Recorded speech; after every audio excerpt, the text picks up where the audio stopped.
Welcome to Course '09 of the MaxLife Commercial Academy. I'm Ryan Solberg, real estate broker with MaxLife Commercial. And today we're covering one of the most important skills in this business, finding deals before everyone else does. The investors and brokers who win consistently are not the ones with the most capital. They're the ones with the best sourcing systems. By the end of this course, you'll have a repeatable playbook for building deal flow across multiple channels. Let's get into it.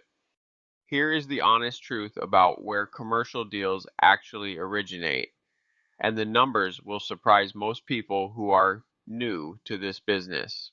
Only about 10% of the deals worth doing come from the public listing platforms that everyone knows. LoopNet, for example, is where sellers go when they want maximum exposure, which means maximum competition and maximum pricing. That said, public deals are not worthless. We'll talk about how to use those platforms strategically.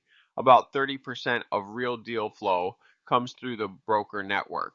When a property owner decides to sell, the first call is often to a trusted broker, and that broker calls their buyer list before anything goes public. That is why broker relationships are not optional. They are your most important sourcing channel. Another 35% comes from direct to owner outreach, cold calls, letters, conversations you initiate with owners who have not listed anything. This channel requires the most effort and the most patience, but it produces the best pricing because you are the only buyer in the room. Finally, roughly 25% of real opportunities come from distress, owners under financial pressure, estates being settled, 1031 exchange deadlines, or anchor tenants leaving a center. When you know what to look for, you can find these situations before they are obvious to the market. Building a broker network is not about collecting business cards at a mixer. It is about creating relationships where another professional benefits from calling you. Let's walk through the key players. The listing broker is the gatekeeper. They represent the seller, and if they trust you to close, they will call you before the property is formally marketed. Investment sales brokers specialize in income producing properties and are your most direct pipeline for N&N deals, retail centers, and stabilized assets. Tenant rep brokers represent expanding businesses. When a Dollar General or a regional gym is looking for space, the tenant rep knows first. That is demand side intelligence that tells you where to look for supply. Industrial specialists, land brokers, and property managers each carry submarket knowledge that is not available anywhere publicly. And do not overlook lenders and title officers. They see the transaction pipeline earlier than almost anyone. The key to activating these relationships is simple. Be a buyer who closes. When you make an offer, mean it. When you say you're interested, follow through.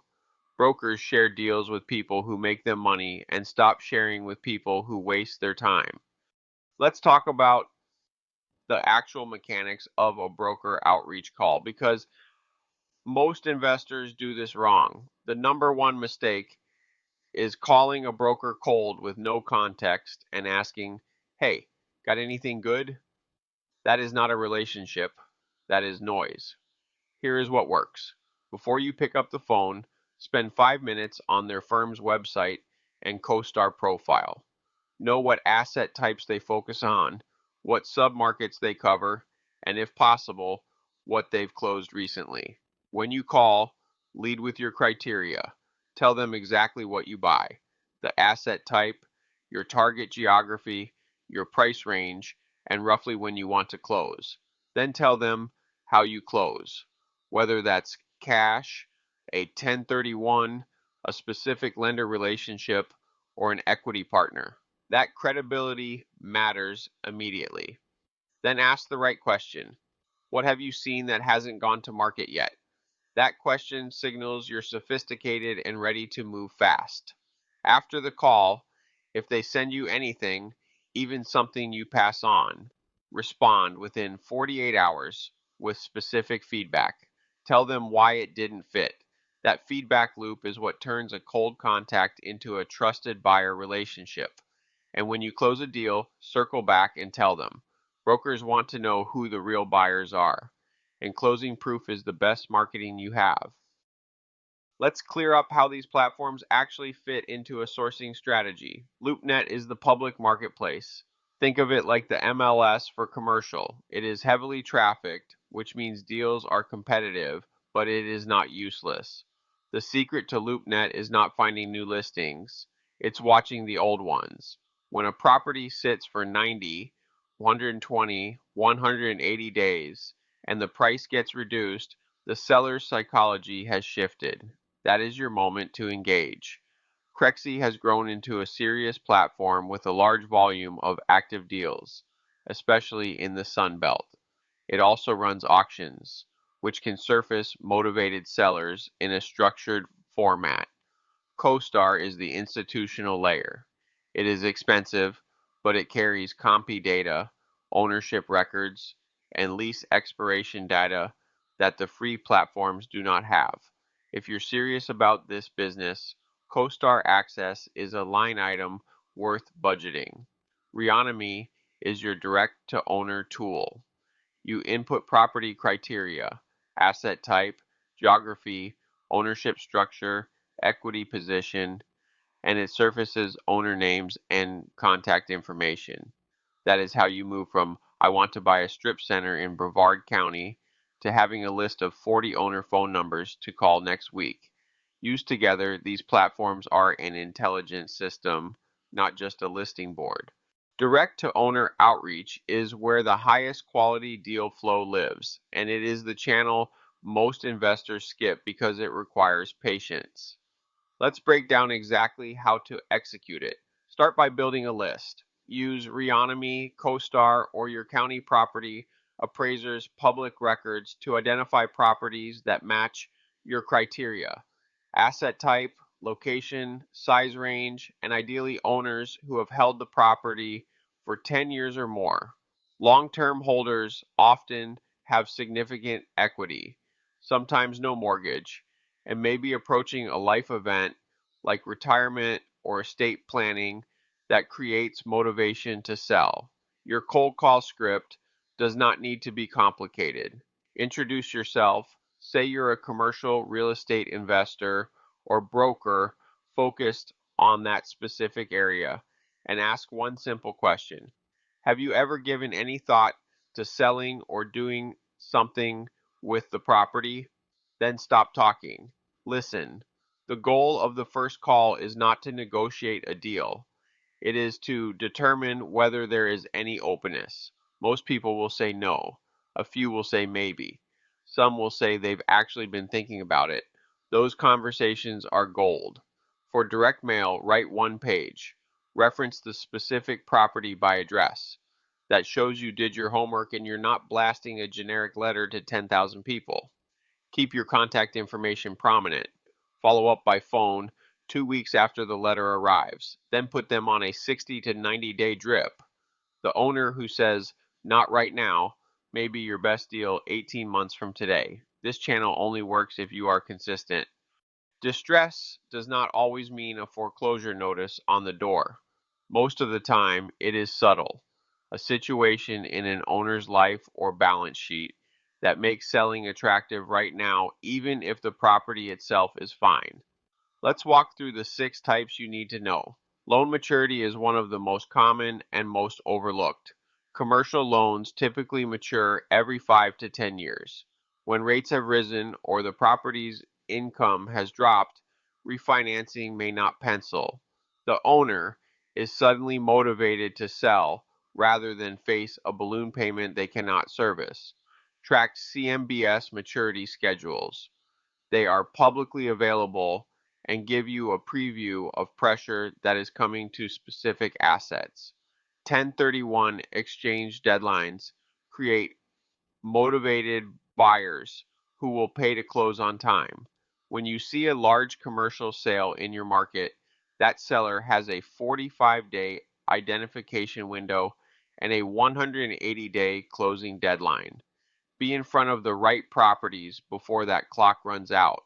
Anchor tenant vacancies are loud signals in the retail sector. When a major tenant leaves a center, values drop and sellers sometimes want out before the painful releasing process. Watch CoStar lease expiration data. Estate and probate situations create heirs who want liquidity, not management responsibility. County probate filings are public records. Partnership disputes and out-of-state owners round out the list. Both create sellers who prioritize simplicity over maximum price. Everything we've covered in this course only produces results if it's executed consistently. A single cold call campaign does not build deal flow. A weekly routine that you run for 12, 18, 24 months that builds deal flow. Here's the cadence I'd recommend. On Monday, spend 30 minutes reviewing the platforms. Look at new Crexi listings. Check LoopNet for price reductions and properties that have been sitting. Update your saved searches so your alerts are tuned to your current criteria. On Wednesday, make your broker calls. 2 to 3 contacts per week sounds modest, but that's over 100 broker touch points per year. You're not trying to call everyone every week. You're rotating through a list and staying top of mind. Thursday is your direct owner outreach day. 5 to 10 calls or letters. This is the highest leverage activity in your week, and it is also the one most people skip because it is uncomfortable. Do it anyway. Friday is Intelligence Day. Spend 20 minutes reviewing county records, LLC filings, and public sales data. What sold this week? Who bought it? Any distress signals? This habit compounds. After 6 months, you will have a picture of your market that no platform can replicate because you built it yourself through consistent attention. That market awareness is what allows you to move fast when the right deal appears. At MaxLife Commercial, we work with buyers and investors who are serious about building this kind of sourcing discipline. If you want help developing your system, reach out to us directly at 321 586 2121 or visit maxlifedevelopment.com/academy. That wraps up Course 09, Finding Commercial Deals. Let's recap the 4 things I want you to walk away with. First, understand where deals actually originate. Broker networks and direct owner outreach are where the real opportunities are, not the public listing sites. Second, invest in broker relationships before you need them. Be the buyer who closes, who responds quickly, and who gives feedback. That reputation is your deal pipeline. Third, direct to owner outreach is a long game. The owner who is not ready today may call you in 18 months. Consistency and a good CRM are your only tools here. And fourth, build the weekly routine and protect it. 20 years from now, the investors who have consistent deal flow will be the ones who did the boring, consistent work every week when others stopped. I'm Ryan Solberg, real estate broker with MaxLife Commercial, license number 33541. If you have questions about anything in this course or want to talk through a deal you're looking at, call us at 321 586 2121 or head to maxlifedevelopment.com/academy for the full course library. The next course is Due Diligence Deep Dive. We'll see you there.